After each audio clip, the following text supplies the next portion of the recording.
Dans la nuit du 23 au 24 août 1847, 37 corps furent découverts dans les plantations du comté de Terrebonne, en Louisiane. Tous étaient blancs. Tous portaient les marques d'une violence méthodique et calculée. Et selon les témoignages fragmentaires qui subsistent, un seul homme aurait été responsable de ce carnage. Mais avant de plonger dans cette histoire qui entrave vos nuits, abonnez-vous à cette chaîne et dites-moi dans les commentaires de quelle ville vous nous écoutez en ce moment. Votre soutien permet de faire vivre ces récits oubliés par l'histoire officielle.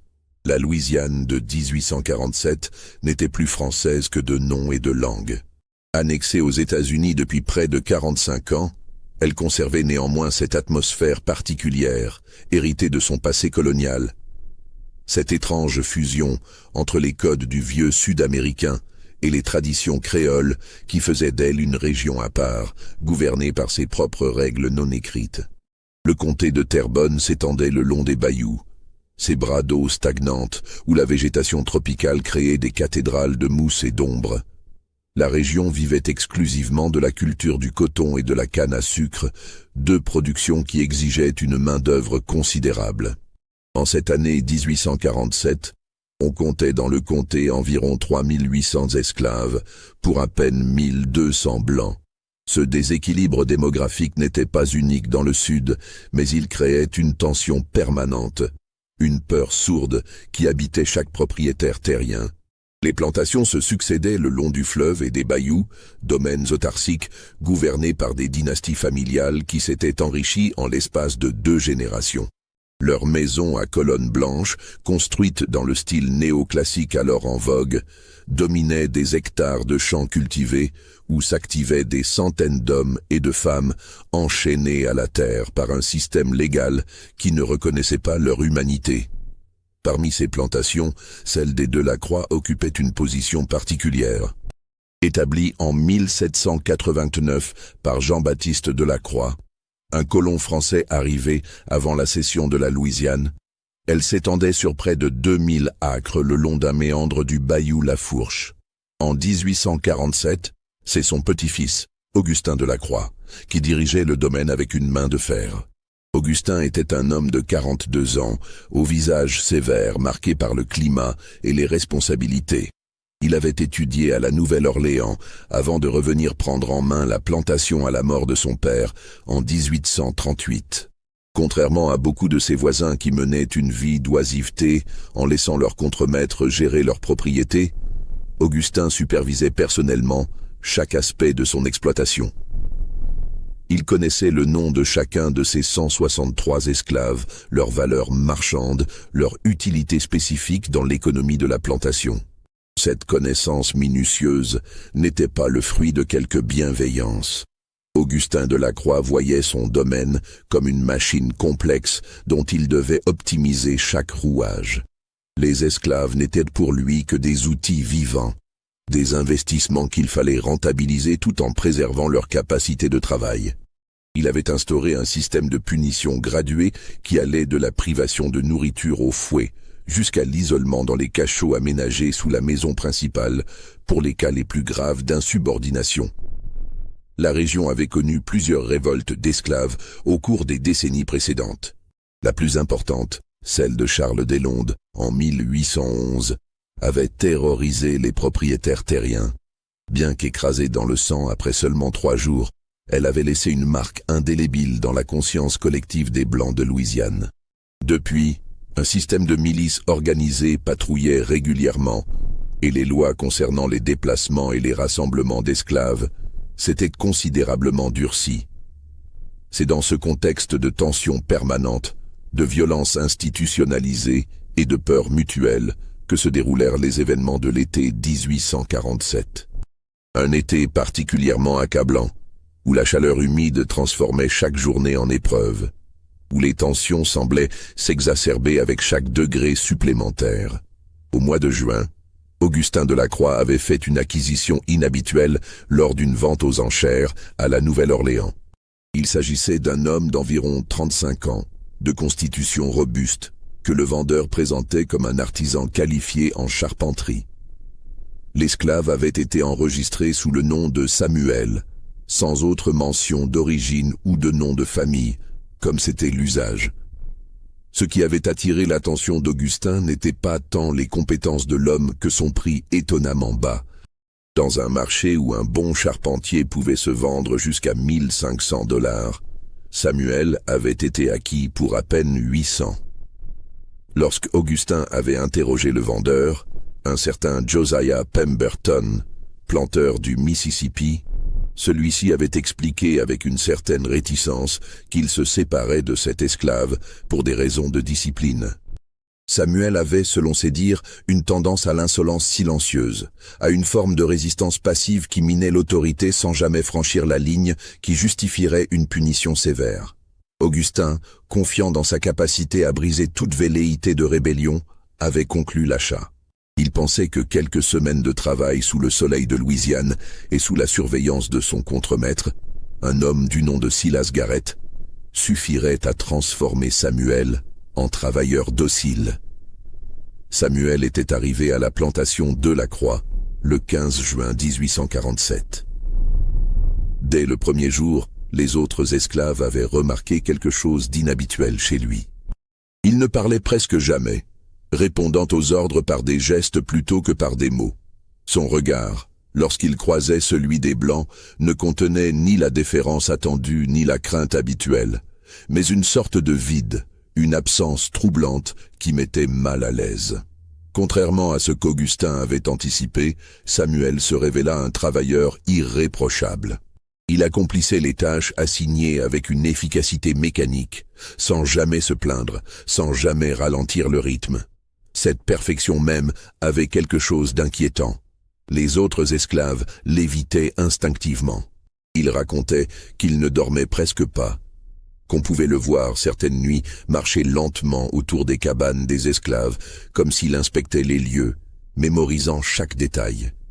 Silas Garrett, le contremaître, un homme brutal d'une 50aine d'années qui avait passé 30 ans à maintenir l'ordre dans diverses plantations, admis plus tard dans son témoignage qu'il ressentait un malaise indéfinissable en présence de Samuel. Il avait tenté à plusieurs reprises de le provoquer, de trouver un prétexte pour le punir et établir ainsi sa domination. Mais Samuel ne lui en donnait jamais l'occasion. Le 22 août au soir, veille de la tragédie, plusieurs événements inhabituels furent notés par différents témoins, bien que personne n'en comprit la signification sur le moment. Vers 17 heures, alors que le soleil commençait à décliner et que la chaleur restait écrasante, Samuel avait demandé à Silas Garrett l'autorisation d'aller chercher de l'eau au puits situé près de la maison principale. Cette requête n'avait rien d'extraordinaire en soi, et Garrett avait donné son accord d'un geste distrait. Ce que le contremaître ne remarqua pas, c'est que Samuel effectua 3 allers-retours au puits au cours de l'heure suivante, alors qu'un seul aurait suffi. À 18h30, Augustin de la Croix avait reçu la visite de son voisin immédiat, Édouard Laval, propriétaire d'une plantation de taille comparable située à environ 2 miles au sud. Les deux hommes avaient des affaires à discuter concernant le partage du coût d'entretien d'un chemin commun qui reliait leur propriété à la route principale. Laval était venu accompagné de son contremaître et de son fils aîné, Mathieu, un jeune homme de 20 ans qui devait bientôt hériter d'une partie du domaine familial. Vers 20 heures, alors que la nuit tropicale tombait avec sa rapidité habituelle, Augustin invita ses visiteurs à dîner, proposition qu'ils acceptèrent. La cuisinière de la maison, une esclave nommée Rose, qui jouissait de certains privilèges de par son ancienneté et ses compétences, prépara un repas que l'on servit dans la grande salle à manger. Plusieurs esclaves domestiques assuraient le service sous la supervision de Rose. C'est à ce moment que plusieurs personnes remarquèrent l'absence de Samuel. Il n'était pas inhabituel que les esclaves des champs ne soient pas visibles le soir, car ils regagnaient leur cabane après le travail. Mais l'épouse d'Augustin, Céleste Delacroix, mentionna qu'elle avait aperçu Samuel rôdant près des écuries vers 19 heures, ce qui était étrange, puisqu'il n'avait aucune raison de se trouver dans cette partie de la propriété à cette heure. Le dîner se poursuivit jusqu'à près de 22 heures. Les hommes discutaient de politique, du prix du coton, des rumeurs de tensions croissantes entre le Nord et le Sud concernant la question de l'esclavage dans les nouveaux territoires. Édouard Laval exprima sa conviction que les abolitionnistes du Nord ne comprenaient rien à l'économie du Sud, que sans le travail servile, toute leur civilisation s'effondrerait. Vers 22h30, les Laval prirent congé. Augustin les raccompagna jusqu'à leur calèche. La nuit était sans lune, particulièrement obscure. Seules les lanternes de la maison et celles que portèrent les esclaves éclairaient faiblement la cour centrale de la plantation. Ce furent les derniers moments de normalité avant que l'enfer ne se déchaîne. Ce qui se passa exactement au cours des heures suivantes reste l'objet de spéculations et de reconstructions basées sur des témoignages fragmentaires et souvent contradictoires. L'horreur de cette nuit était telle que beaucoup de survivants refusèrent de parler, d'autres sombèrent dans une forme de folie qui rendit leurs déclarations peu fiables, et certains emportèrent leurs secrets dans la tombe. Selon le témoignage de Silas Garrett, qui survécut miraculeusement aux événements bien qu'il fût grièvement blessé, les premières alarmes se firent entendre vers 00h30. Il se trouvait dans sa cabane, située à mi-chemin entre la maison principale et les quartiers des esclaves, lorsqu'il entendit ce qu'il décrivit comme un cri bref et étouffé, suivi d'un silence troublant. Garrett sortit, une lanterne à la main et son pistolet à la ceinture. La nuit était étouffante. L'air saturé d'humidité. Il se dirigea vers l'origine du bruit, près des écuries. C'est là qu'il découvrit le premier corps. Il s'agissait de Jacob, un jeune palefrenier noir d'une vingtaine d'années. Sa gorge avait été tranchée avec une précision chirurgicale. Le corps était encore chaud, le sang formant une mare sombre sur le sol de terre battue. Avant que Garrett n'ait pu réagir ou donner l'alerte, il sentit une présence derrière lui. Il se retourna brusquement et vit Samuel immobile à quelques mètres, tenant ce qui semblait être une lame longue et effilée. À la lumière vacillante de la lanterne, Garrett affirma que le visage de Samuel était totalement inexpressif, comme un masque de cire. Garrett tenta de dégainer son pistolet, mais Samuel se déplaça avec une rapidité stupéfiante. En quelques secondes, le contremaître se retrouva désarmé, sa main droite tailladée profondément. Il s'effondra en criant, espérant alerter d'autres personnes. Samuel ne le tua pas immédiatement. Selon le témoignage de Garrett, Samuel le regarda un long moment, comme s'il évaluait quelque chose, puis il murmura quelques mots que Garrett ne comprit pas, dans une langue qui n'était ni l'anglais ni le français créole parlé dans la région. Puis Samuel disparut dans l'obscurité. Garrett, perdant rapidement du sang, parvint à se traîner jusqu'à un fossé d'irrigation où il se dissimula, pressant sa chemise contre sa blessure. De sa cachette, il assista impuissant à ce qui suivit. Les cris commencèrent à s'élever de différents points de la plantation. D'abord sporadiques, puis de plus en plus nombreux. Des lanternes s'allumèrent dans la maison principale. Augustin Delacroix sortit en hâte, vêtu de sa chemise de nuit, un fusil à la main. Son fils Antoine, âgé de 18 ans, l'accompagnait, armé lui aussi. Ils se dirigèrent vers les quartiers des esclaves, d'où provenaient les hurlements. Ce qu'ils découvrirent les glaça d'horreur.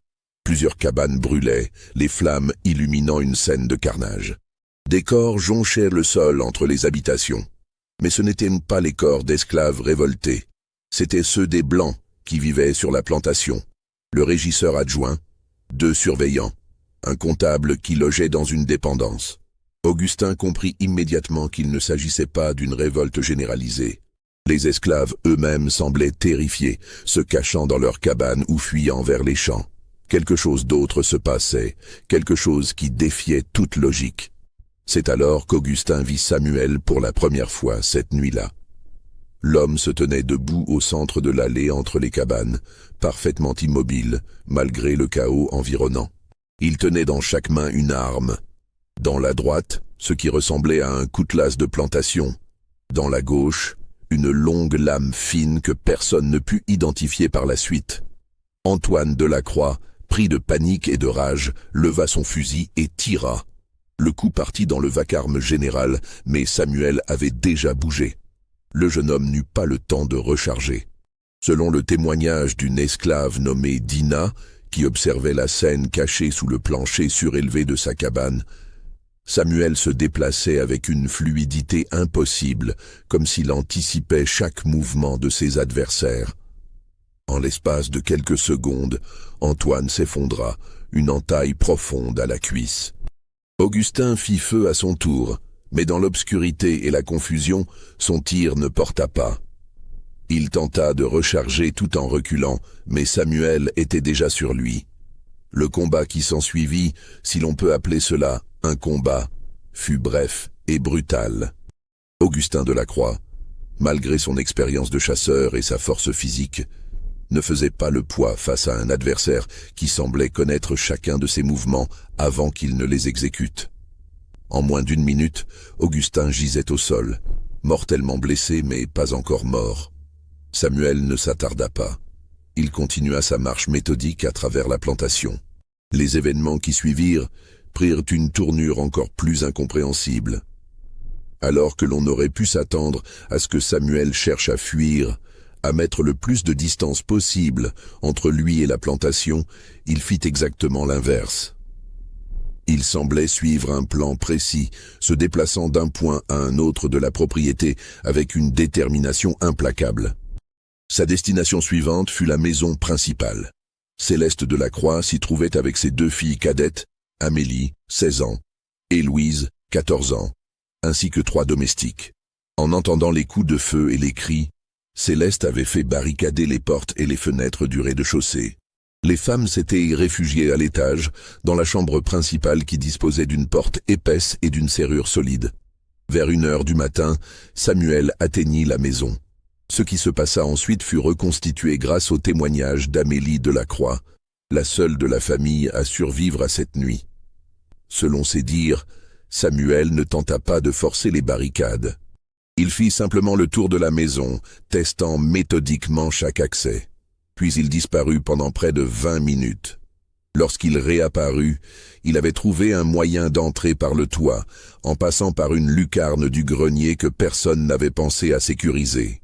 Les femmes entendirent ses pas au-dessus d'elles, dans le grenier, puis sur les marches de l'escalier intérieur qui descendait vers l'étage. Céleste ordonna aux domestiques de pousser un lourd meuble contre la porte de la chambre. Elles attendirent, terrifiées, armées de ce qu'elles avaient pu trouver, un tisonnier, un chandelier, un coupe-papier. Samuel ne tenta pas de forcer la porte immédiatement. À la place, il frappa 3 coups lents et réguliers, comme s'il annonçait poliment sa présence. Puis sa voix s'éleva, claire et posée, dans un français parfait teinté d'un accent que personne ne put identifier. « Madame Delacroix, j'ai quelque chose qui vous appartient, quelque chose que votre époux m'a pris. » Céleste, rassemblant son courage, demanda de quoi il parlait, ce qu'il voulait. Samuel répondit d'une voix toujours étrangement calme qu'il voulait simplement récupérer ce qui lui avait été volé, que si elle lui restituait cet objet, il partirait sans toucher à personne dans cette pièce. Mais Céleste n'avait aucune idée de ce dont il parlait. Elle le lui dit, sa voix tremblante trahissant sa terreur. Il y eut un long silence. Puis Samuel commença à forcer la porte. Le meuble céda après plusieurs minutes d'efforts soutenus. La porte s'ouvrit et Samuel entra dans la chambre. Ce qui suivit fut décrit par Amélie dans un témoignage qu'elle ne donna que plusieurs années plus tard, lorsqu'elle fut jugée suffisamment stable mentalement pour être interrogée. Samuel ne se comporta pas comme un homme pris de folie meurtrière. Il se déplaça dans la pièce avec méthode, écartant les domestiques qui tentaient pathétiquement de le frapper avec leurs armes improvisées. Il les blessa, mais ne les tua pas sur le coup. Il semblait chercher quelque chose. Il se dirigea vers la grande armoire en acajou qui contenait les effets personnels d'Augustin. Il l'ouvrit et commença à fouiller systématiquement son contenu, jetant les vêtements et les documents au sol. Céleste tenta de profiter de cette distraction pour s'enfuir avec ses filles, mais Samuel se retourna avec une rapidité surnaturelle et lui barra la route. « Où est-il » demanda-t-il simplement. « Je ne sais pas de quoi vous parlez » cria Céleste, au bord de l'hystérie. Samuel la regarda longuement, comme s'il évaluait la sincérité de sa réponse. Puis il sembla prendre une décision. Il saisit Céleste par le bras et la traîna vers la fenêtre. Là, il désigna la cour en contrebas où gisaient les corps d'Augustin et d'Antoine. « Votre mari m'a volé ma liberté, mes papiers d'affranchissement émis légalement à la Nouvelle-Orléans il y a 3 ans. Il les a achetés à un homme nommé Pemberton, qui les avait détruits pour pouvoir continuer à me vendre comme esclave. Votre mari le savait. Il a participé à cette fraude. » Céleste, tremblante, jura qu'elle ignorait tout de cela. Samuel parut hésiter un instant. Puis il dit quelque chose qui glaça le sang d'Amélie, cachée sous le lit où elle s'était réfugiée. « Peu importe. Votre mari a payé pour son crime, mais le compte n'est pas complet. » Ce qu'il voulait dire par là ne fut jamais clairement établi. Il relâcha Céleste, qui s'effondra en sanglotant. Puis il se tourna vers les domestiques blessés et leur trancha la gorge avec une efficacité clinique. Amélie, témoin de cette scène depuis sa cachette, perdit connaissance. Lorsqu'elle reprit ses esprits, Samuel avait disparu. Sa mère et sa sœur Louise gisaient mortes dans la chambre. Elle était seule, couverte de leur sang. Pendant ce temps, à environ 2 miles de là, chez les Laval, une autre tragédie se déroulait en parallèle. Édouard Laval et sa famille s'étaient couchés vers 23 heures, sans imaginer qu'ils ne reverraient jamais l'aube. Ce qui est particulièrement troublant dans les événements de cette nuit, c'est la question de la chronologie et de la logistique. Comment un seul homme aurait-il pu frapper simultanément à 2 endroits distants de 2 miles l'un de l'autre? Cette question hanta les enquêteurs et alimente encore aujourd'hui les spéculations les plus diverses. Selon le témoignage de Marie Laval, épouse d'Édouard et unique survivante de cette branche de la famille, les événements chez eux commencèrent vers 1h15 du matin, donc à peu près au moment où Samuel se trouvait dans la chambre de Céleste Delacroix. Marie fut réveillée par des bruits étranges provenant du rez-de-chaussée de leur maison. Elle secoua son mari, qui se leva en maugréant, persuadé qu'il s'agissait simplement d'esclaves chapardant de la nourriture dans les cuisines, chose qui se produisait occasionnellement malgré les punitions. Édouard descendit, une chandelle à la main. Ce qu'il vit le fit reculer d'horreur. Le contremaître de sa plantation, un homme nommé Caleb Brewster, gisait dans le hall d'entrée, baignant dans son sang. Les portes et fenêtres du rez-de-chaussée étaient ouvertes, alors qu'elles avaient été solidement fermées avant le coucher. Avant qu'Édouard puisse remonter alerter sa famille, une silhouette émergea de l'ombre. Marie, qui avait suivi son mari à distance, vit un homme de forte carrure, le visage dissimulé par l'obscurité, se jeter sur Édouard. Le combat fut bref. Édouard s'effondra, mortellement blessé. Marie s'enfuit en hurlant vers l'étage, réveillant ses enfants. Son fils Mathieu, celui qui avait dîné chez les Delacroix quelques heures plus tôt, se précipita hors de sa chambre, armé de son fusil de chasse. Il descendit les marches 4 à 4, prêt à défendre sa famille. Il ne remonta jamais. Marie et ses 2 filles cadettes se barricadèrent dans la chambre principale. Elles entendirent des bruits de lutte, des meubles renversés, puis un silence terrible. Puis des pas lourds montèrent l'escalier. Ce qui suivit fut identique à ce qui s'était passé chez les Delacroix. L'homme frappa méthodiquement à la porte, puis demanda d'une voix calme où se trouvaient certains documents. Marie, terrifiée, ne comprenait pas de quoi il parlait. Contrairement à ce qui s'était passé chez les Delacroix, l'homme ne força pas la porte immédiatement. Il resta là, de l'autre côté, attendant. Marie entendait sa respiration régulière, presque méditative. Puis, après ce qui lui sembla une éternité, mais ne dura probablement que quelques minutes, l'homme parla à nouveau. « Votre mari a accepté $200 de Josiah Pemberton pour témoigner que mes papiers d'affranchissement étaient des faux. Il a menti sous serment. Sa signature figure sur un document qui a détruit ma vie. » Marie jura qu'elle ne savait rien de cela, que son mari était un honnête homme. L'homme de l'autre côté de la porte laissa échapper un rire bref et sans joie. Un honnête homme, qui possédait 140 esclaves, qui fouettait personnellement ceux qui tentaient de s'enfuir, qui séparait les familles pour maximiser ses profits. Un honnête homme. Puis, il commença à forcer la porte. Marie et ses filles tentèrent de s'échapper par la fenêtre, mais elles se trouvaient au 2e étage. Marie poussa ses filles sur le balcon, leur ordonnant de sauter dans les buissons en contrebas. L'aînée, Rosalie, âgée de 16 ans, hésita trop longtemps. Lorsque la porte céda, elle était encore dans la chambre. Marie sauta la dernière, se brisant la cheville dans sa chute. Elle entendit les cris de sa fille Rosalie s'interrompre brusquement, puis plus rien. Claudine, sa fille cadette de 14 ans, aida Marie à se relever, et ensemble elles se traînèrent vers les champs de canne à sucre où elles se dissimulèrent. De là, elles virent des flammes commencer à consumer la maison familiale. Si ce récit vous glace le sang jusqu'aux os, prenez un instant pour laisser un like et dites-moi dans les commentaires ce que vous pensez qui s'est réellement passé cette nuit-là. Votre engagement permet de faire connaître ces histoires oubliées. L'aube du 24 août 1847 se leva sur un paysage d'horreur. Lorsque les premières patrouilles de miliciens arrivèrent, alertées par les lueurs des incendies visibles à des miles à la ronde, elles découvrirent un tableau apocalyptique qui hanterait leur cauchemar pour le reste de leur vie. Sur la plantation Delacroix, on dénombra 23 corps. Augustin Delacroix et son fils Antoine, Céleste Delacroix et sa fille Louise, 3 contremaîtres, 4 surveillants, 2 comptables, le régisseur et son assistant, 7 domestiques blancs et 3 visiteurs qui avaient eu le malheur de se trouver là cette nuit-là. Tous portaient des blessures infligées par des lames, des entailles d'une précision troublante qui suggéraient une connaissance approfondie de l'anatomie humaine. Le capitaine de milice, un vétéran nommé Ezra Thompson, qui avait combattu contre les Séminoles en Floride, admit plus tard n'avoir jamais vu pareille scène, même sur les champs de bataille. Ce qui le frappait n'était pas tant le nombre de victimes que la méthodologie évidente derrière chaque mort. Certains corps avaient été disposés de manière presque cérémonielle, comme si le tueur avait voulu faire passer un message. Chez les Laval, 14 corps furent retrouvés dans les décombres fumants de la maison et dispersés sur la propriété.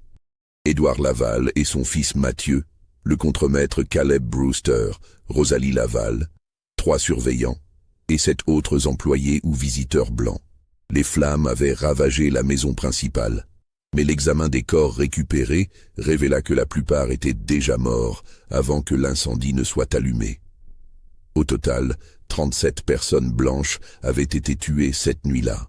Aucun esclave n'avait été blessé, si ce n'est le palefrenier Jacob, retrouvé près des écuries de la Croix, qui semblait avoir été la première victime de la nuit. Les survivants furent interrogés immédiatement, certains encore en état de choc profond. Silas Garrett, grièvement blessé mais conscient, identifia formellement Samuel comme l'auteur du massacre chez les Delacroix. Mais son témoignage contenait des incohérences troublantes. Il affirmait que Samuel s'était déplacé avec une vitesse presque surnaturelle, qu'il semblait connaître à l'avance chaque mouvement de ses victimes. C'était comme s'il pouvait lire dans nos pensées, déclara-t-il tremblant. Il savait où je cacherais mon arme de rechange. Il savait que Delacroix tenterait de fuir par la porte arrière. Comment pouvait-il savoir ? Marie Laval, malgré le choc et la douleur de sa cheville brisée, affirma que son agresseur correspondait à la description de Samuel, bien qu'elle ne l'eût jamais vu auparavant et qu'elle n'ait pas pu distinguer clairement ses traits dans l'obscurité. Mais elle aussi mentionna des détails étranges. « Il parlait comme un homme éduqué », dit-elle. « Pas comme un esclave. Il citait des passages de la Bible, des philosophes. Comment un esclave aurait-il pu acquérir une telle érudition ?» Amélie Delacroix, retrouvée en état de choc dans la chambre de sa mère, confirma également l'identité de Samuel. Son témoignage détaillé de ce qui s'était passé dans la chambre constitua l'une des principales sources d'informations sur les événements de cette nuit. Mais elle aussi rapporta quelque chose d'inexplicable. Avant de quitter la pièce, Samuel s'était retourné vers elle, caché sous le lit, bien qu'il ne puisse logiquement pas savoir qu'elle s'y trouvait. Il m'a regardé droit dans les yeux, raconta-t-elle plus tard, et il m'a dit « Vis » et témoigne de ce qui arrive quand on vole à un homme son humanité. Mais plusieurs éléments ne cadraient pas avec la théorie d'un tueur solitaire. Comment un seul homme avait-il pu tuer 37 personnes en l'espace de quelques heures sur 2 plantations distantes de 2 miles? Les victimes n'avaient pas toutes été tuées de la même manière. Certaines portaient des marques de coups de feu, d'autres de coups de couteau. D'autres encore avaient été étranglées, ou frappés à la tête avec des objets contondants. L'analyse des blessures suggérait au moins 3 styles de combat différents, 3 niveaux de force physique distincts. De plus, plusieurs esclaves des 2 plantations affirmèrent avoir vu non pas un, mais plusieurs hommes cette nuit-là. Une femme nommée Esther, qui travaillait dans les champs de coton des Delacroix, jura avoir vu 2 silhouettes différentes se déplacer entre les cabanes. L'une était grande et massive, décrivit-elle malgré les menaces des interrogateurs. L'autre plus petite, plus rapide. Elles bougeaient ensemble, comme si elles dansaient. Un homme du nom de Jonas, forgeron chez les Laval, déclara avoir aperçu 3 hommes armés entrer dans la maison principale. « Je les ai vus aussi clairement que je vous vois maintenant », insista-t-il, même après avoir été fouetté pour avoir osé contredire la version officielle. 3 hommes, différents. Ils se déplaçaient avec une coordination militaire. Ces témoignages furent immédiatement mis en doute par les autorités. Elles les attribuèrent à la confusion et à la terreur qui régnait cette nuit-là, à la difficulté de voir clairement dans l'obscurité. Mais certains détails étaient impossibles à ignorer. Esther décrivit l'un des hommes qu'elle avait vu comme portant un chapeau à large bord et une longue veste noire, vêtements que Samuel ne portait certainement pas selon tous les autres témoignages. Jonas mentionna que l'un des 3 hommes qu'il avait aperçu boitait notablement de la jambe droite. Détail très spécifique que plusieurs autres esclaves confirmèrent indépendamment, alors que personne n'avait jamais décrit Samuel comme boiteux. Une autre incohérence majeure concernait l'armement. Samuel aurait utilisé au moins 5 armes différentes au cours de la nuit.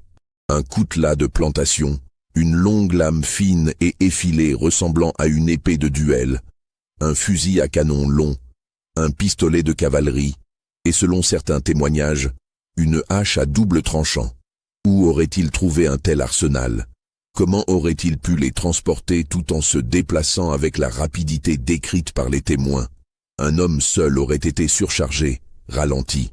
Pourtant, tous les témoins blancs décrivaient Samuel comme incroyablement rapide et agile. L'examen des scènes de crime révéla d'autres mystères. Dans la maison de la Croix, certains meubles avaient été déplacés avec une force considérable. Une armoire en acajou massif pesant plusieurs centaines de livres avait été renversée. Un seul homme, même très fort, aurait eu du mal à accomplir cela rapidement et silencieusement. De plus, des traces de pas de taille différentes furent découvertes dans le sang et la boue autour des 2 propriétés. Les enquêteurs tentèrent d'abord de les attribuer aux victimes en fuite, mais certaines empreintes menaient directement des scènes de meurtre vers les champs, suggérant qu'elles appartenaient aux agresseurs. Malgré ces questions embarrassantes, les autorités conclurent rapidement que Samuel était le principal coupable, probablement aidé par quelques complices parmi les esclaves des 2 plantations. Un avis de recherche fut émis, offrant une récompense de 1 000 $ pour sa capture, mort ou vif. Le montant fut rapidement augmenté à 1 500 $, une somme considérable qui mobilisa des chasseurs de primes de 3 États différents. Des patrouilles ratissèrent la région pendant des semaines. Chaque plantation dans un rayon de 50 miles fut fouillée, chaque esclave interrogé sous la menace du fouet, ou pire. Les bayous furent explorés avec des chiens de chasse. Des barrages furent établis sur toutes les routes principales. Mais Samuel semblait s'être volatilisé comme fumée dans le vent. Cette disparition totale alimenta les spéculations les plus folles. Certains affirmaient qu'il avait été aidé par des abolitionnistes du Nord, qu'un réseau secret l'avait fait sortir de Louisiane. D'autres murmuraient qu'il s'était noyé en tentant de traverser un bayou et que son corps ne serait jamais retrouvé. Quelques voix, rapidement réduites au silence, suggéraient qu'il n'avait peut-être jamais existé, que Samuel n'était qu'un nom inventé pour masquer une conspiration beaucoup plus vaste. Puis, 3 semaines après le massacre, un événement étrange bouleversa l'enquête et raviva toutes les questions. Un paquet arriva au bureau du shérif du comté de Terrebonne, livré par un courrier tremblant qui affirma l'avoir reçu d'un homme noir, correspondant à la description de Samuel, à environ 50 miles au nord, près de Bâton Rouge. Le courrier, un blanc pauvre qui transportait occasionnellement du courrier pour gagner quelques cents, raconta que l'homme lui avait donné 10 dollars en or pour livrer le paquet, une somme astronomique qui avait d'abord éveillé ses soupçons avant que la cupidité ne l'emporte. « Il m'attendait à un croisement de route », déclara le courrier. Assis sur un tronc d'arbre, aussi calme que si nous avions rendez-vous. Il m'a tendu le paquet et l'argent, m'a donné l'adresse, et puis il est parti dans les bois. Je n'ai même pas pensé à essayer de le suivre ou de le capturer. Quelque chose dans son regard m'a glacé le sang. Le paquet contenait 2 éléments qui changèrent complètement la nature de l'affaire. Le premier était un document officiel, authentifié par des sceaux et des signatures que des experts confirmèrent rapidement comme authentiques, prouvant que Samuel Enoch, homme de couleur libre, avait effectivement été légalement affranchi à la Nouvelle-Orléans en mars 1844. Le document portait la signature de Josiah Pemberton, reconnaissant avoir émancipé Samuel en échange de services rendus et d'une somme de 1000 dollars reçus en totalité. La validité légale du document était indiscutable. Il avait été enregistré auprès des autorités de la Nouvelle-Orléans, avec tous les tampons et certifications requis.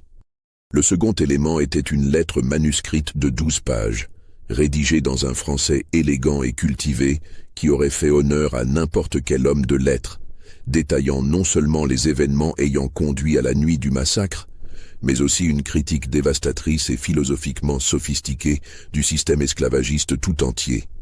Selon cette lettre, Samuel Enoch était né esclave dans une plantation du Mississippi en 1812. Sa mère, selon ce qu'elle lui avait raconté avant sa mort, descendait de gens libres de couleur de Saint-Domingue qui avaient été capturés et réduits en esclavage lors des troubles qui suivirent la Révolution haïtienne. Son père était inconnu, probablement le propriétaire blanc de la plantation ou l'un de ses fils.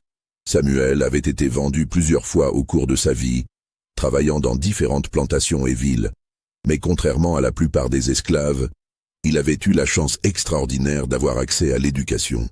L'un de ses premiers maîtres, un Français excentrique et vieillissant qui vivait à la Nouvelle-Orléans, avait pris plaisir à enseigner à ses esclaves domestiques la lecture, l'écriture et même les rudiments de philosophie et de mathématiques.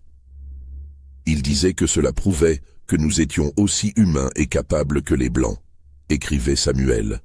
Mais cette preuve ne changea jamais notre statut. Nous restions sa propriété, aussi éduqués que nous fussions. À la Nouvelle-Orléans, Samuel avait appris le métier de charpentier auprès d'un artisan qualifié. Il avait développé des compétences exceptionnelles et avait économisé de l'argent en louant ses services pendant son temps libre, pratique tolérée par certains propriétaires qui y voyaient un moyen de profit supplémentaire. Pendant 12 ans, chaque cent qu'il gagnait était mis de côté dans l'espoir d'acheter sa liberté. En 1844, son maître de l'époque, Josiah Pemberton, traversait des difficultés financières dues à de mauvais investissements et à ses habitudes de jeu. Samuel lui avait proposé un marché. Il paierait 1000 dollars pour sa liberté, somme qu'il avait réussi à accumuler au fil des années par un mélange d'économie, de travail acharné et même de quelques paris judicieux lors des courses de chevaux. Pemberton, désespéré d'argent, avait accepté et avait signé les papiers d'affranchissement devant notaire. Pendant 3 ans, j'ai vécu comme homme libre à la Nouvelle-Orléans, continuait la lettre. J'ai travaillé comme charpentier indépendant. J'ai loué une petite maison dans le quartier des gens de couleur libre. J'ai économisé pour un jour pouvoir racheter la liberté de ma femme Séraphine et de mes 2 enfants, Thomas et Marie, qui appartenaient à un planteur du nom de Duchamp. Chaque matin, je me réveillais avec l'espoir qu'un jour, ma famille serait réunie et libre. Mais en mai 1847, Pemberton, à nouveau criblé de dettes après avoir perdu une fortune au poker, avait conçu un plan abominable. Il avait fait enlever Samuel de son logement par des hommes de main, l'avait séquestré pendant plusieurs jours, puis avait détruit ses papiers d'affranchissement. Lorsque Samuel avait protesté, Pemberton l'avait simplement fait battre jusqu'à ce qu'il se taise. Pemberton avait ensuite organisé une fausse audience légale où il présentait Samuel comme un esclave fugitif, se faisant passer pour homme libre avec de faux documents. Édouard Laval, ami et associé de Pemberton dans diverses entreprises commerciales douteuses, avait témoigné lors de cette audience que les papiers d'affranchissement étaient effectivement frauduleux, bien qu'il n'eût aucune preuve réelle pour étayer cette affirmation et qu'il n'ait probablement jamais vu les documents originaux. Le juge, un homme nommé Carlson, était dans la poche de Pemberton, écrivait Samuel. Il avait des dettes de jeu envers lui. L'audience dura moins d'1 heure. Mes protestations furent ignorées. La parole d'un homme noir, même libre, ne valait rien face à celle de 2 blancs respectés. En l'espace d'1 jour, je suis passé d'homme libre à esclave. Samuel avait été vendu à Augustin Delacroix pour $800, bien en dessous de sa valeur marchande réelle. Pemberton préférant s'en débarrasser rapidement pour éviter que la fraude ne soit découverte. Delacroix, selon la lettre, connaissait parfaitement la situation. Il savait que j'étais légalement libre, affirmait Samuel. Pemberton lui avait tout expliqué en confidence, et Delacroix avait accepté le marché avec enthousiasme. Il voyait cela comme une excellente affaire, un artisan qualifié à prix réduit. La lettre continuait en expliquant que Samuel avait passé les premières semaines chez les Delacroix, dans un état de rage et de désespoir qui alternait comme les marées. Il avait d'abord envisagé de simplement s'enfuir, de rejoindre les États du Nord ou même le Canada via le réseau clandestin du chemin de fer souterrain dont il avait entendu parler. Mais plusieurs facteurs l'en avaient dissuadé. D'abord, sa famille. S'il s'enfuyait, il ne reverrait jamais Séraphine et ses enfants. De plus, Pemberton avait menacé de les vendre dans les plantations de canne à sucre de Louisiane, où les conditions étaient notoirement brutales et l'espérance de vie courte, si jamais Samuel tentait quoi que ce soit. Ensuite, la colère. Une rage froide et calculée avait commencé à remplacer son désespoir initial. « J'ai réalisé que fuir serait une forme de capitulation », écrivait-il, que cela validerait le système qui m'avait détruit. J'ai commencé à penser à la justice, pas la justice blanche de vos tribunaux corrompus, mais une justice plus ancienne, plus fondamentale.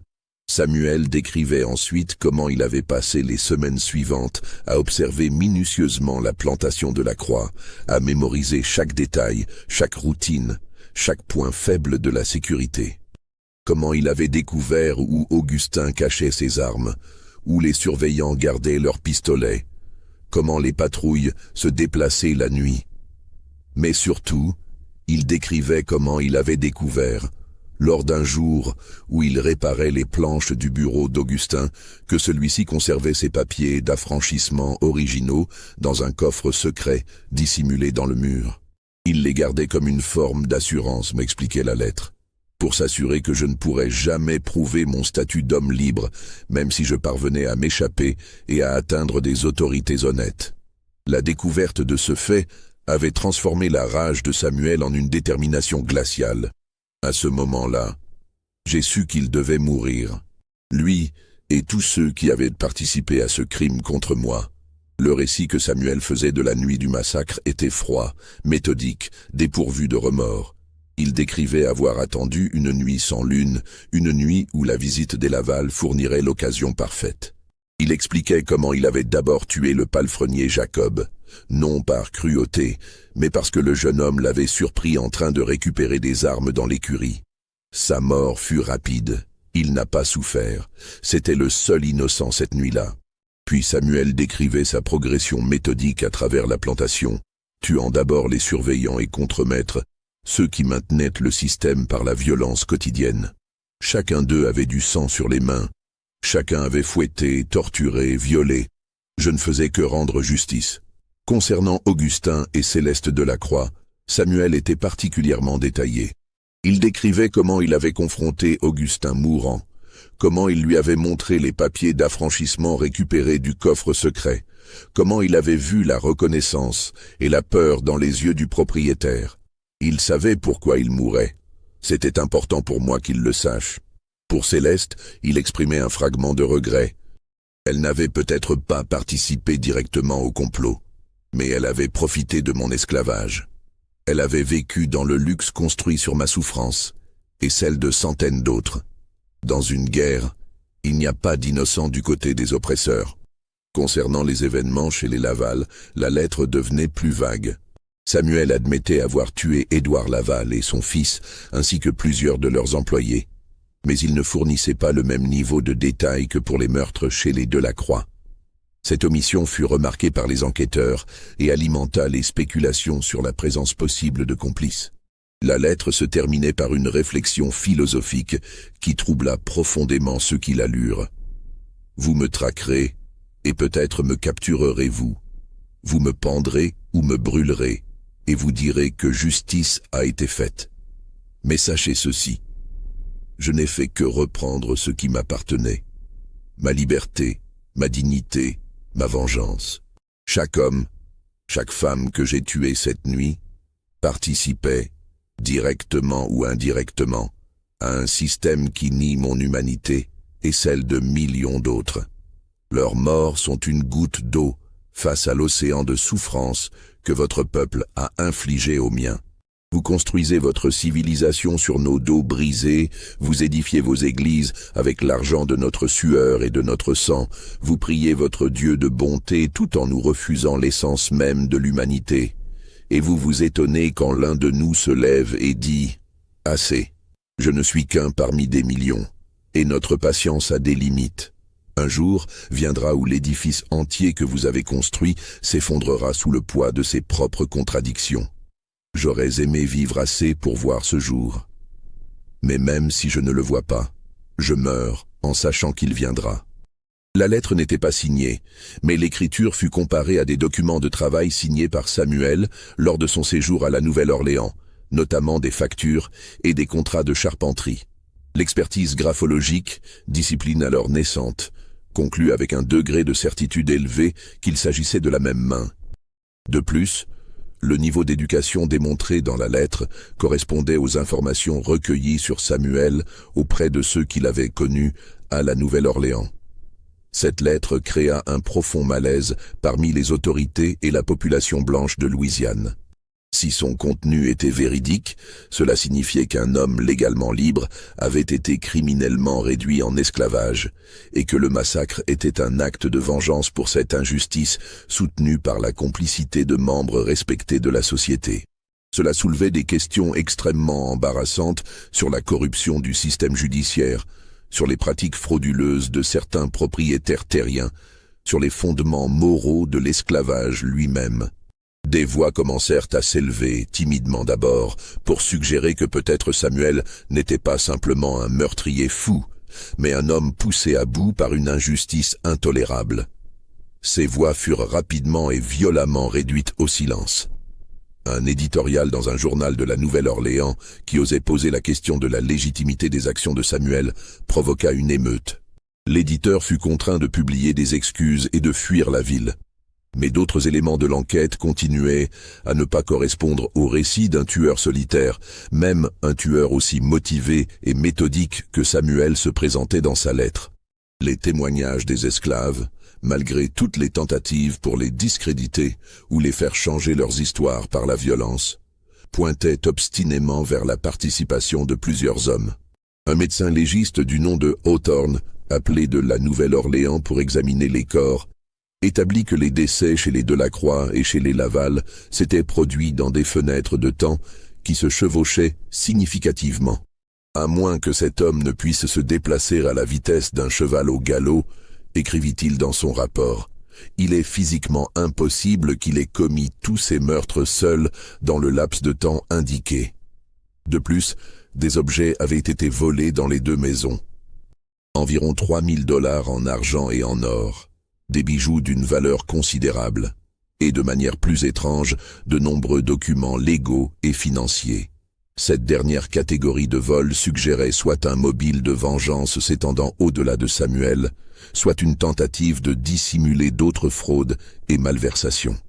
Certains enquêteurs, notamment un détective privé engagé par la famille d'une des victimes, commencèrent à émettre l'hypothèse qu'il s'agissait en réalité d'une révolte d'esclaves soigneusement planifiée, impliquant peut-être une douzaine de participants ou plus, et que Samuel n'était que le visage public de cette conspiration, le nom sur lequel concentrer la culpabilité pour éviter d'admettre l'ampleur réelle de l'organisation.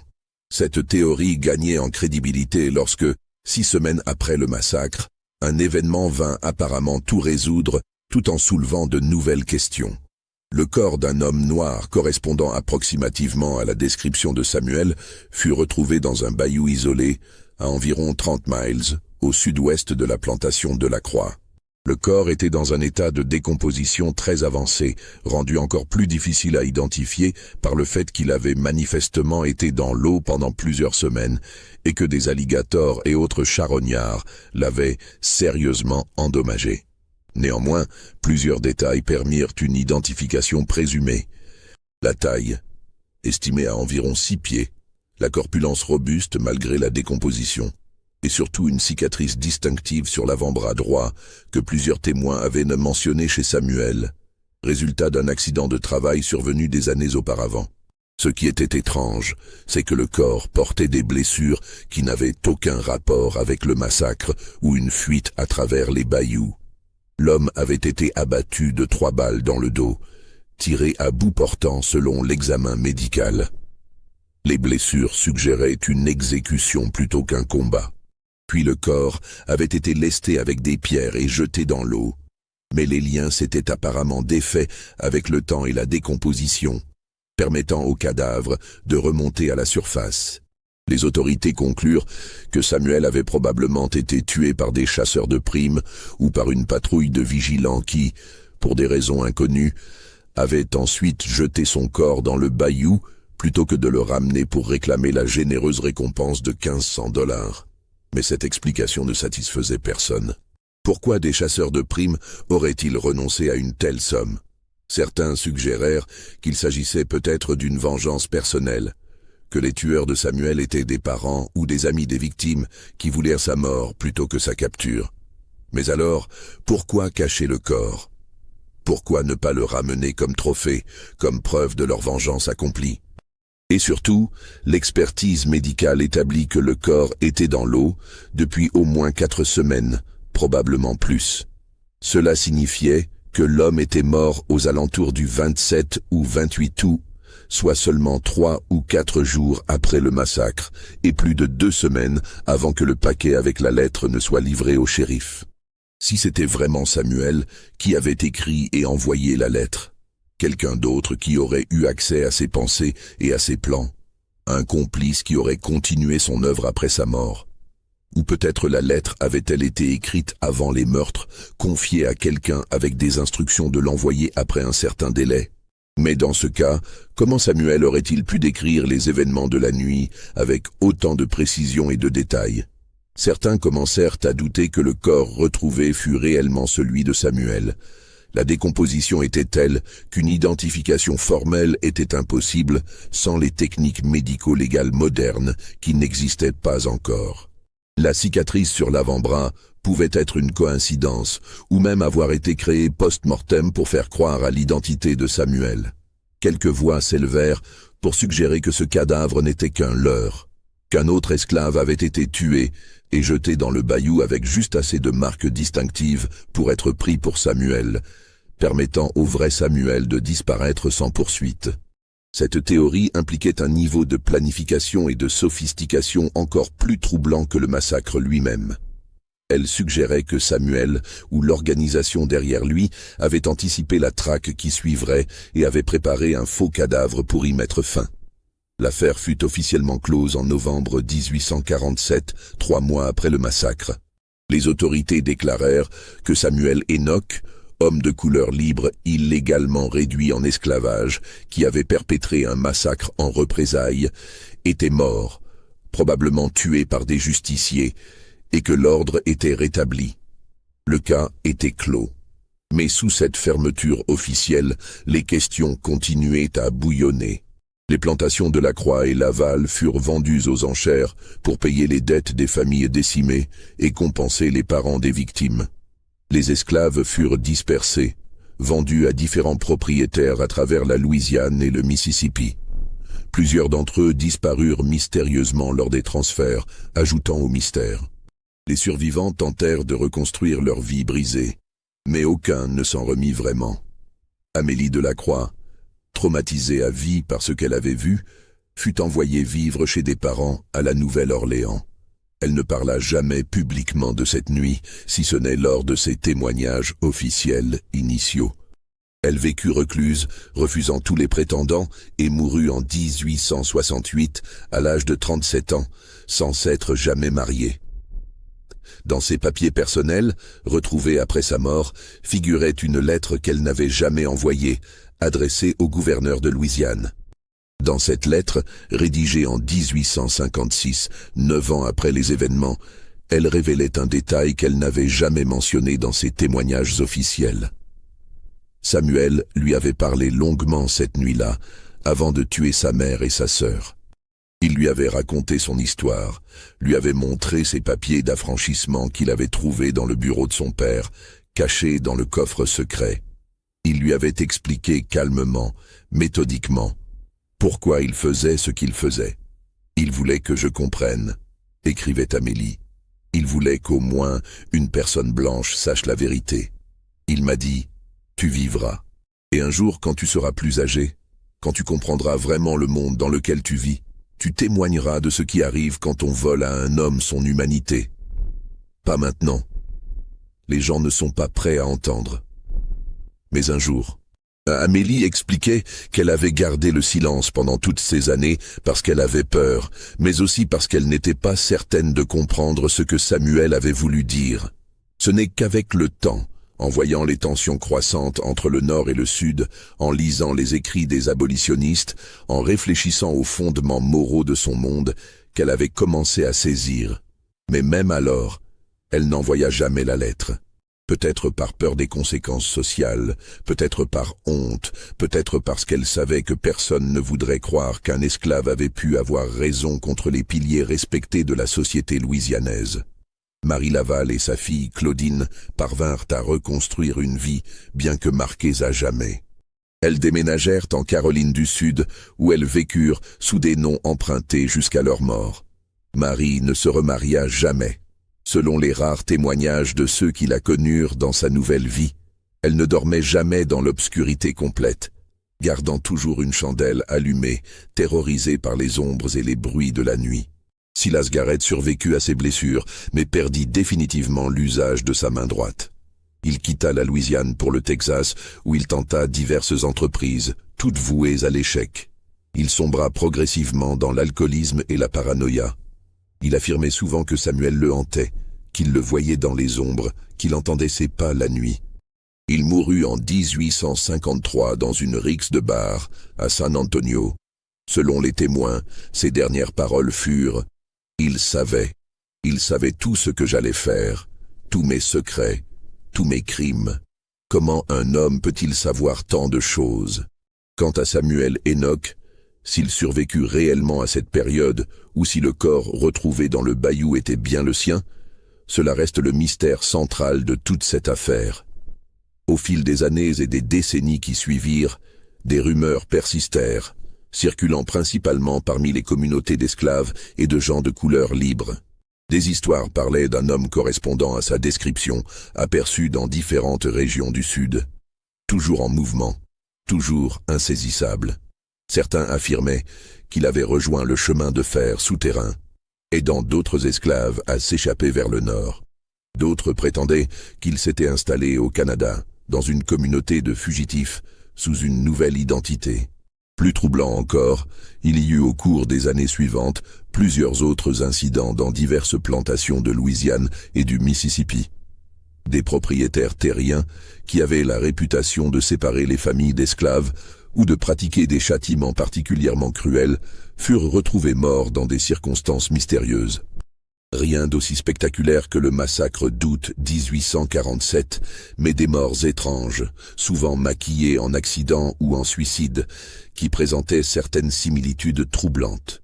Un propriétaire du nom de Hutchinson, connu pour vendre régulièrement ses esclaves au sud profond sans égard pour les liens familiaux, fut retrouvé pendu dans sa propre écurie en janvier 1849. Les autorités conclurent au suicide, bien que plusieurs détails suggérassent autre chose. Sur son bureau fut trouvé un document légal falsifié prouvant qu'il avait vendu un homme libre comme esclave 5 ans auparavant.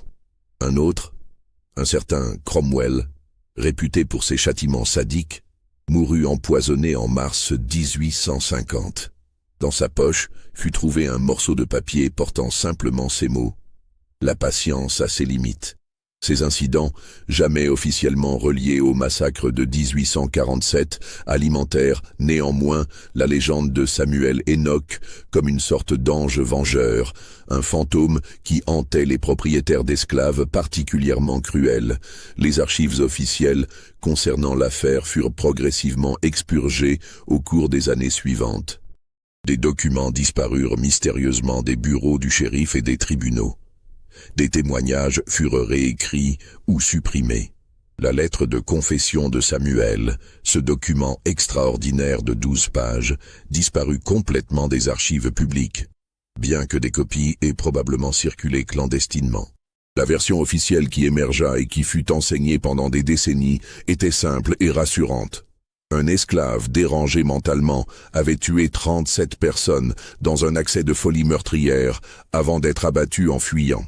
Aucune mention des papiers d'affranchissement, aucune référence à la complicité de Pemberton, Delacroix et Laval dans la réduction illégale de Samuel en esclavage, aucune allusion aux questions troublantes sur le nombre réel de participants au massacre.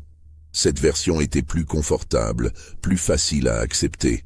Elle ne remettait pas en question l'ordre social, ne suggérait pas que le système lui-même pouvait créer de telles horreurs, ne reconnaissait pas la possibilité qu'un esclave puisse avoir des motifs légitimes de vengeance. Pourtant, malgré tous ces efforts pour enterrer la vérité, certains détails continuèrent à hanter ceux qui connaissaient la véritable histoire, ou du moins des fragments de celle-ci. La précision méthodique des meurtres, la planification évidente, le fait que seuls les Blancs directement impliqués dans l'injustice envers Samuel ou ceux qui profitaient directement du système esclavagiste dans ses aspects les plus brutaux avaient été ciblés. Pas un seul esclave n'avait été intentionnellement blessé, à l'exception du malheureux palefrenier Jacob qui avait probablement surpris les préparatifs par accident. Et puis il y avait cette question persistante, obsédante, des multiples témoins affirmant avoir vu plusieurs hommes cette nuit-là. Si Samuel avait eu des complices, qui étaient-ils? Comment avait-il été recruté? Comment avait-il gardé le secret, malgré les interrogatoires brutaux qui suivirent? Et comment avaient-ils tous réussi à disparaître sans laisser la moindre trace? Une théorie, jamais officiellement formulée mais chuchotée dans les cercles d'esclaves et transmise de génération en génération, suggérait que Samuel n'était pas un homme mais un symbole, un nom collectif adopté par un groupe de résistants. Que peut-être une douzaine d'hommes, tous victimes de différentes injustices, s'étaient organisés secrètement sur plusieurs mois ou années, attendant le moment opportun pour frapper. Cette théorie expliquerait les apparentes impossibilités logistiques, les témoignages contradictoires sur l'apparence physique du ou des tueurs, la capacité d'être simultanément à deux endroits distants, les différents styles de combat observés. Elle suggérerait aussi quelque chose de plus profond et de plus terrifiant pour l'ordre établi. L'existence d'un réseau organisé de résistance esclave, capable de planifier et d'exécuter des opérations complexes, de maintenir le secret sous torture, de disparaître sans trace. Une organisation qui pourrait frapper n'importe où, n'importe quand, contre n'importe quelle cible. C'était précisément ce genre d'idée que les autorités blanches ne pouvaient tolérer.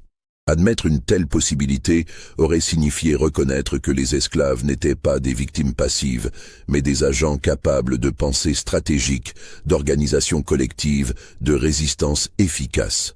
Cette reconnaissance aurait ébranlé les fondements même d'un système qui reposait sur le déni de cette humanité pleine et entière. Aujourd'hui, plus de 175 ans après ces événements, très peu de traces subsistent. Les plantations Delacroix et Laval ont depuis longtemps disparu, leurs terres divisées et revendues d'innombrables fois. Les bâtiments ont été détruits ou sont tombés en ruine. Même l'emplacement exact de ces propriétés est sujet à débat parmi les rares historiens locaux qui s'intéressent encore à cette période sombre. Les archives du comté de Terrebonne contiennent quelques documents fragmentaires, des actes de vente, des rapports de shérifs lacunaires et manifestement censurés, des coupures de journaux jaunis qui mentionnent brièvement un incident regrettable ou une tragédie survenue dans nos plantations sans entrer dans les détails véritables. La lettre de confession de Samuel, si elle existe encore quelque part, n'a jamais été retrouvée dans les archives publiques. Quelques historiens spécialisés dans cette période affirment avoir vu des références à ce document dans des lettres privées ou des journaux intimes de l'époque, mais le texte complet semble avoir disparu. Quant à Samuel Enoch lui-même, homme libre devenu esclave, esclave devenu vengeur, il reste une ombre, une question sans réponse définitive, un nom chargé de significations contradictoires selon qui le prononce. Pour certains, il était un meurtrier fou, un monstre qui avait tué sans discrimination. Pour d'autres, il était un héros tragique, un homme poussé à bout par des injustices intolérables, qui avait choisi de se battre plutôt que d'accepter passivement son sort. La vérité, comme c'est souvent le cas, se trouve probablement quelque part entre ces deux extrêmes, dans une zone grise où la justice et la vengeance se confondent, où la violence engendre la violence dans un cycle sans fin. Ce qui est certain, c'est qu'en cette nuit du 23 au 24 août 1847, quelque chose de terrible et de significatif s'est produit dans les plantations du comté de Terrebonne. Quelque chose qui défiait les catégories habituelles de révolte servile ou de folie meurtrière. Quelque chose qui suggérait une intelligence, une planification, une détermination morale qui terrifiait précisément parce qu'elle reconnaissait l'humanité complète de ceux que le système s'efforçait de réduire au statut de bêtes de somme. Et peut-être est-ce précisément pour cette raison que l'histoire fut si soigneusement enterrée, oubliée, transformée en une légende vague et déformée. Parce qu'admettre la vérité aurait signifié reconnaître que les esclaves n'étaient pas des victimes passives, mais des êtres humains complets, capables de penser, de planifier, d'agir avec une sophistication morale et tactique égale à celle de leurs oppresseurs. Cette reconnaissance aurait ébranlé non seulement le système esclavagiste de l'époque, mais l'ensemble de la hiérarchie raciale sur laquelle était construite la société sudiste. Elle aurait forcé une confrontation avec des questions morales que beaucoup préféraient ne jamais poser. Alors l'histoire fut enterrée. Les documents disparurent, les témoins moururent, tout furent réduits au silence. Et avec le temps, ce qui avait été une réalité terrifiante se transforma en mythe, puis en légende, puis en rien du tout.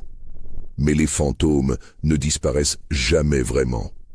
Ils hantent les silences de l'histoire officielle, les zones d'ombre entre les faits établis. Et parfois, si l'on écoute attentivement, on peut encore entendre leur voix à travers les siècles, nous rappelant que l'injustice a toujours des conséquences, et que la patience, même celle des plus opprimés, a des limites. Alors, qu'en pensez-vous? Cette histoire s'est-elle réellement produite? Ou n'est-elle qu'une légende née de la culpabilité collective d'une époque honteuse? Samuel Enoch a-t-il existé, et si oui, a-t-il survécu à cette nuit terrifiante pour vivre sous une nouvelle identité?